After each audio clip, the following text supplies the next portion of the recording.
What is not loving is what happens most of the time, and that is they're not performing well and you're frustrated and you don't say anything about it. And they're not performing well and you're frustrated and you don't say anything about it. Then eventually you complain to your spouse, you complain to other team members, which is not appropriate. You're like, this guy, he's not, and she's not. And you go weeks and weeks and weeks. And finally, you can't take it anymore and you come in and you either yell at them or you fire them or whatever. And they're like, but why? I didn't even know this was going on. So what you're doing is actually very, very loving by telling them the truth. Let's start with Manuel, who asked the question, how do you have hard conversations in a way where someone will listen and grow and not just think that you're being critical? We had a lot of you ask questions like this, like how do you give feedback without hurting people's feelings? It's a really good question and something that we all experience.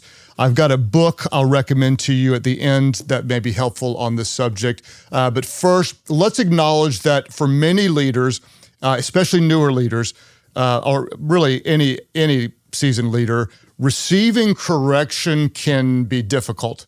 And that's the way it naturally feels, but I want to promise you, it doesn't have to be painful.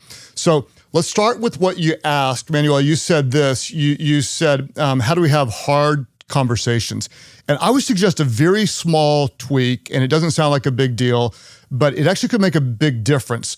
You said, how do we have a hard conversation? I'd suggest instead of saying, how do we have that difficult, dreaded, challenging, hard conversation, let's reframe it and say, how do we have a developmental conversation? In many ways, it's the same thing, but by calling it a developmental conversation, it'll actually change your mindset and how you approach someone else. Why does it matter what we call it? Because the way we frame something determines how we feel about it. If we call it a difficult conversation, what's happening? We're nervous, and we're actually focused on more how we feel about it. I'm nervous about this, and I don't want them to feel bad about it. If we call it a developmental conversation, we're reminded, hey, I care about my team member. I'm having this conversation because I believe in her and I want to help her get better. I have their best interest in mind. By framing the conversation as developmental, it gives you more confidence that you're there to help. So how do we approach this developmental conversation? I want you to think about a couple of variables, and I'll kind of address both of them. Consider two things. First of all, consider how big of an issue are you correcting? Is it something minor, not a real big deal, or is it major? How big of an issue is it? And then what's your relationship to the team member? First of all, how big of an issue is it? Is it something relatively minor? It's like a small behavior that's easy to correct. Maybe it's something that they don't know that they're doing, and with one little suggestion, they can make a significant change. Or is it a big deal? Like, is it one of those like, you don't work here anymore if you don't change it type of an issue? Why does it matter the size of the issue? Because the size of the problem will shape the direction of your approach. The size of the problem will shape how you approach the situation. If it's a small problem, just a little issue, you can have a quick, very intentional developmental conversation, but it can almost be like an aside. Like, hey, by the way, you're spending some time together. I saw something, and it doesn't have to be formal. You don't need to schedule a time. You don't need to document the conversation. It's just more natural. And the spirit of it is, I care about you, and I want to show you something small that'll help you get better. That's kind of the tone. If it's a serious issue, this is a different thing, and this is why we're qualifying it. If it's like a real big developmental issue, you're going to want to plan a meeting, and you're going to want to put a lot of thought into it. You might want to have someone else in the meeting. Oftentimes when it's a difficult conversation, you want someone else to be in there just to be either a support and or a witness. And if it's a real serious conversation, you're going to want to document it. And sometimes, this sounds cruel, but it's actually fair and loving, as you want to document, have the person sign if you're doing a performance improvement plan and such. So you're coming into how serious of an issue is this? And then you want to ask, what's your relationship with the team member? Like if it's your first week of the job and you're trying to correct your supervisor, I'd say don't do it, right? If you've been on the team for a long time, you might be coaching a peer, and you'll come in with one mindset to a peer or a direct report, or it might be someone you're close to or someone that you barely know. But again, your relationship will shape the style of your approach. You'll approach a friend one way, a peer, someone who's level with you one way, a boss with a different mindset, or someone that you oversee with, again, a different mindset. We'll come back to a little bit more of that in a bit. But first and most importantly, so important, in any conversation, you want your team members to know that you care about them. You want them to know that you believe in them. And this is kind of the safety net, because anytime you're going to say, like, you're not doing this great, you can do this better, you want the safety net of them knowing that everything that you say to them is said out of love and out of value and out of belief. And then what I'm going to say is going to sound like I'm contradicting myself, but I'm actually not.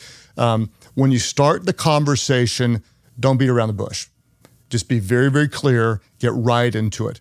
Let's assuming you're correcting something that's relatively small. Just say it. Hey, I was thinking, and just say it. Be direct, be clear, be honest. If it's a peer, you might just get into it like this. Hey, I remember a time when someone gave me a helpful suggestion. I want to do the same for you. You're not beating around the bush. You're just getting into it. If you're their boss, you're going to start with something like, hey, you're doing a great job, and because you're a valuable part of the team and you're important to me, I want to invest a bit more in you and show you an area where I think you can get better. You're just getting right into it. Tell them directly, honestly, don't hold back. You don't want it to be disguised, kind of like a bait and switch. Like, yeah, we're hanging out for lunch, and then zing, boom, I'm going to drop something on you. You're just going to tell them, hey, I've got a suggestion and on something you can do better, and you'll be pretty direct. Then give them the feedback and be really, really clear. Here's what you can do better. As often as you can be specific, be specific. Like if someone's got a bad attitude in a meeting, like, I don't want to see a bad attitude. What does that mean? Does that mean you're showing up late? Does it mean you're sitting there scowling? Does it mean that you are shooting down every idea? What does it mean? What does a good attitude mean? Does it mean you're smiling, you're contributing, you're not sulking, you're coming in early, you're asking questions? Be as specific as you can on the feedback. What is the exact behavior you want to see, or what is the exact outcome that you need to see? You want to be really, really, really, really specific. Take that part slow. Assume they may not be understanding. And once you've kind of said what you need to say, then you want to real sincerely ask, like, what questions or thoughts do you have about what I said? What questions or thoughts do you have about my suggestions? And you want to let them process for a little bit. If you say it and think they heard it, you might miss it. Let me say it again. If you say it and think they heard it, they might miss it. The moment that you're coming at them with some suggestion, their defenses tend to go up. Especially if you don't have a close relationship and they're like, oh my gosh, and they're starting to be defensive, like, but you don't understand, and they're kind of coming up with their excuses. And so you may be talking, but their mind is spinning, they're not really listening. And so you want to make sure that they understand. You might have to repeat it, you might have to tell them again, you might have to tell them in a different language, choose different words, and you want to make sure that we're on the same page. So what I normally do toward 2/3 of the conversation in or whatever, I'll say, like, can you tell me specifically, what you can do better in this area? Or can you tell me what you hear me saying? So I'm asking for clarity to make sure that we are connecting. You want to make sure they understand and that you're communicating. And then if they do, and you see any improvement in that area, you jump on it with, hey, there it is. That's what we're talking about. Great job. And so you want to, when they win, you want to celebrate the win. If you're giving them something small, like, have a good attitude after the meeting, like, you added value, or smiling, you're amazing. You heard the feedback and you did it. So you want to, what's rewarded is repeated. What's rewarded is repeated. When you see it, reward it, and then they'll often repeat it. Let's say it's a more serious issue. And if they don't change this area of their performance, they don't get to work here. Are they going to change roles? At that point, if you're their boss, their supervisor, you're coming in with a different tone. And this is this matters. I often say the hat you wear determines the emotion they feel. There's a friend hat, there's a boss hat, there's a peer hat, there's a coach hat. Yeah, this is the boss hat. We're coming to the meeting as a boss. And I suggest you set a meeting with a specific time, and maybe not a week early. You don't tell them it's a difficult developmental conversation, but maybe the morning of, say, hey, today we're going to talk about something serious. So they know they're coming into a meeting. You're not going to blindside them. And if you're correcting something small, it can be casual, but if it's something big, you want it to be a little more formal with intentionality. Now, really important, when the meeting starts, don't beat around the bush and don't say, hey, how's your family? What are you doing this weekend? No, they sit down, you sit down, and you tell them directly, we're going to have a developmental conversation. This is the most loving thing you can do. You get straight into it. And then I usually acknowledge, this may not be easy for you to hear, but I'm telling you this because I really believe in you and I want to help you succeed. And so I'm going to tell them that. I'm going to go slow into it. And whenever you're expressing care at the beginning of it, take your time, but be direct. We're not playing around. Today, we're going to talk about a serious issue. It's going to be a real developmental conversation. And as we get into it, I want you to know I really, really, really believe in you. Take your time. And then you're going to say 4 things, and you say it in your own words, not in these words, but you're going to say some form of these things. You're going to say, things are not going well. Here's what specifically needs to change and by when. Here's how we're going to help you succeed, how I'm going to help you. And if you don't get there, we're going to make a change in your role. Let me say it again. Things are not going well. Here's what you need to change and by when. Here's how I'm going to help you succeed. And if you don't get there, we're going to make a change. Sometimes, again, you're going to want to put this in writing. You're doing a performance plan, and this is what needs to happen. And if it's to that level, don't be afraid to put in writing. It's important to document what you're doing. And again, that's actually loving to do. What is not loving is what happens most of the time, and that is they're not performing well and you're frustrated and you don't say anything about it. And they're not performing well and you're frustrated and you don't say anything about it. Then eventually you complain to your spouse, you complain to other team members, which is not appropriate. You're like, this guy, he's not, and she's not. And you go weeks and weeks and weeks. And finally, you can't take it anymore and you come in and you either yell at them or you fire them or whatever. And they're like, but why? I didn't even know this was going on. So what you're doing is actually very, very loving by telling them the truth. Now, with all that said, and you go through it and you say, hey, things aren't going well. You're not getting this done. And then what you're going to do is you're going to be really, really specific. Here is the type of behavior that we need to see, and we need to see it by a certain time. And then tell them what you're going to do to get there, meaning like, we're going to put you in a class. I'm going to get you a book. We're going to get you a mentor. I'm going to meet with you every Friday for an hour. We're going to review this or whatever. And you need to get to this point, this kind of behavior or this kind of outcome by this time. And then we're going to meet in 90 days. And at 90 days, we're going to make a decision. Well, 90 days from now, when they walk into the meeting or 60 days or whatever it is you put on it, they pretty much know how it's going to go because you are really clear and you are really loving. If they're nailing it, the meeting's going to be easy. Hey, we told you, here's what you had to do and you did it. Well done. Good job. Let's go. If they're not, the conversation is actually not really difficult. It's, hey, we met, I told you, you had to make a change. We worked on it and you didn't quite get there. And for the sake of the whole team and the organization, we're going to have to make a change. And that's not easy, but it's easier.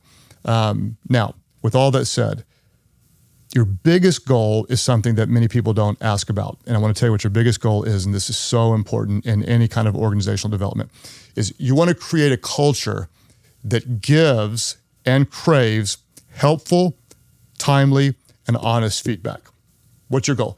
You want to create a culture that gives feedback, that craves feedback, that gives it in a way that's helpful, a way that's at the right time, and that's very, very honest. And this is ridiculously important because anyone who excels in any area of life got there because they had helpful coaches and mentors and voices in their life.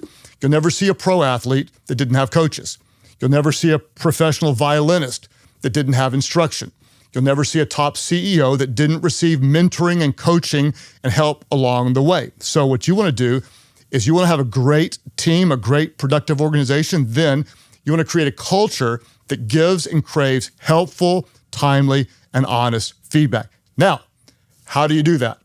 Well, the answer is you do it intentionally. You never get there accidentally. If you just let people give feedback when they feel like it, most people are conflict resistant, they're not going to do it. So you want to develop the skill and the appetite for and the ability to give and receive helpful feedback. We do it in many ways here. If I had more time, I'd tell you a bunch of them. I'll tell you one of my favorite ways we do it. The church I lead currently is in 45 locations. We have about 1,000 employees, and that includes those on the church teams, the central team, collection of Bible apps, and other ministries as well. But on the campus teams, the church, local churches, they will meet regularly and do what we call stage drills. What are stage drills? There'll be a team of, let's say, 15 people, and they got a youth pastor, a kids pastor, worship pastor, administrative pastor, associate pastor, host team, and such. And they'll say to the host team pastor, hey, why don't you get up on stage in front of all their peers and announce that we have a volunteer gathering meeting on Tuesday night and do it in a compelling way so that people will show up. Or they might say, the youth pastor, tell everybody we've got a parent-student conference coming up on such and such date, and we want to pitch it in a way that's really compelling. Or we might say to a new teamer, hey, we want you to present the gospel and tell us about the grace of God in a way that makes sense and compelling and leads people to the option of making a decision. And then once they've done like this 3-minute assignment, and they had no preparation for it, so you can imagine how hard that is, then guess what happens? Everybody there gives feedback. And so the new youth pastor's getting feedback, the host team pastor's getting feedback, and they're giving suggestions. And then another person goes up, and the person who was just receiving the feedback gives the feedback. Now, why do we do that? Well, one of the reasons is we want to help people become better communicators. Yes. But what is probably the more important and more strategic reason is, guess what we're doing? Is we are teaching everyone there how to give feedback, how to receive it, how to develop an appetite for it. If you want your team to get better, you're gonna have to teach people to do this because they don't get there naturally. If you are the leader, and this is super important, you're gonna need to model it. If you don't receive feedback, if you don't crave it, if you don't ask for it, and if you don't take it and apply it, your team is much less likely to do so. In my world, every week before I give a weekend message, a sermon, I'll have a team of 12 probably different people look at the message on the front end and give me feedback before I give it. Then after I give it, I have a team of people that I trust come in and say, hey, here's what you could do better, and you could change this, and that wasn't really clear, and that was good. And so what I'm doing is the whole organization knows I'm fair game, we're all fair game, we need it. And I won't preach a message without getting feedback on the front end because I feel too vulnerable. Once you create a culture that values feedback, people aren't going to resist it. They are going to crave it. Super important. Again, my purpose of this podcast is to develop great leaders.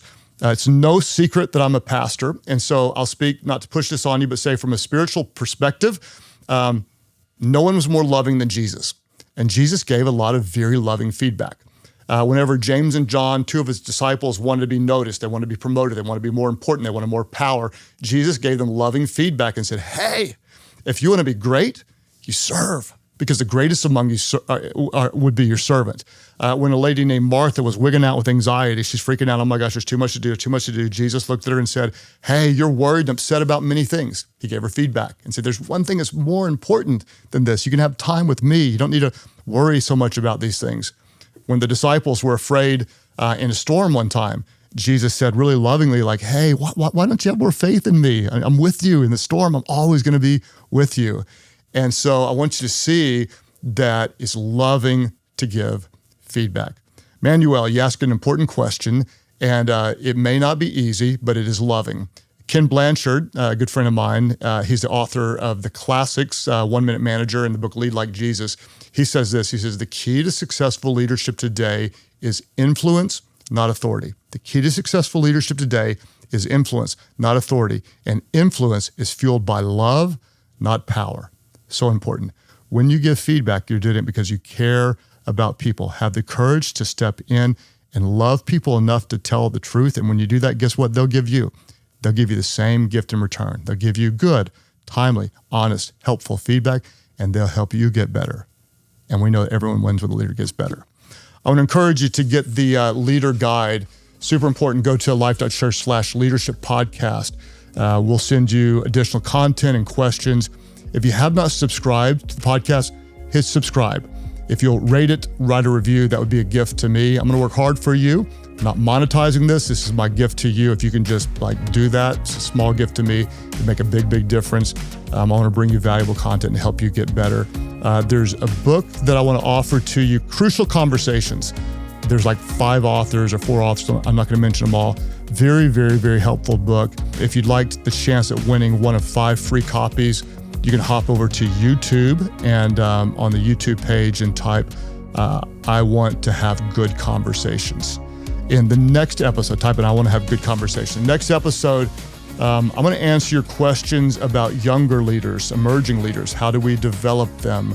How do Gen Z leaders need to think? How do we develop Gen Z leaders? And again, Thank you for investing a little bit of time with me, 20 minutes, a little bit over. I care about you. I have a burden to invest in you. I believe in you. And I believe today you got a little bit better. And we know it. Everyone wins when the leader gets better.